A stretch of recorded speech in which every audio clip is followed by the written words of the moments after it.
Hey guys, today I just want to talk a little bit more about grappling and jiu-jitsu because, this is something, it's a sport where it's very easy just to kind of brush it off and consider it a very niche community, but, that could be considered the reality of it, that it's just a sport that some people do, and so that's all there is to it. It doesn't mean too much, but that reality is so much different than my reality of it, and that's what I want to talk about, that discrepancy a little bit here today.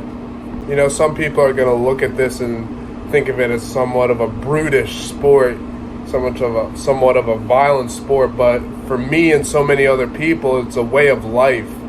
You know what I mean? It's a journey. It's a very long and trying journey that, we all choose to go through, that forms a lot of us from scared and kind of timid like guys into like hardened men, and it's an incredible journey. I am by no means an expert. I've only had like a year or two of experience in Brazilian Jiu-Jitsu, and I go into these gyms and there are a lot of people out there that really beat me up, but yeah, I've come a long way for sure, because when I first started, man, I was very skinny. I wasn't that athletic. I didn't have a lot of self-confidence. But look at me now, 4 or 5 years later. I've come a really long way. Even though I still have a long way to go, and there's a lot of guys out there who really beat me up, I'm really proud of myself for how far I've come. Because at the end of the day, all that really matters is, are you better than you from the past? That's all that really matters. And I can say that, I've come a very long way, and that deep transformational journey that is present within grappling is a reality for many that a lot of people aren't going to understand unless they're within the sport. I also find the underlying nature of grappling and the sport to be very dramatic and epic in nature that may not be readily apparent at first.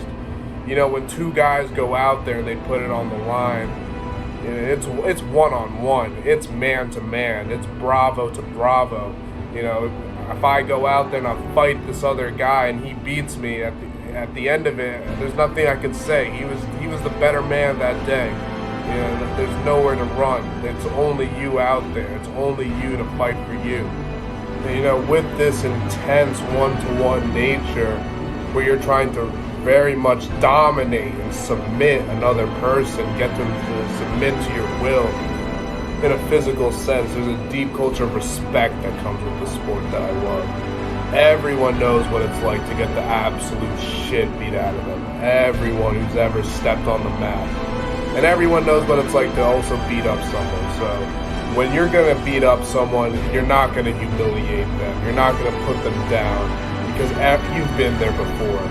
You have to show any man or woman immense respect if they're willing to put themselves through this trying and difficult sport, and if they're willing to step on the line with you and give it all they got.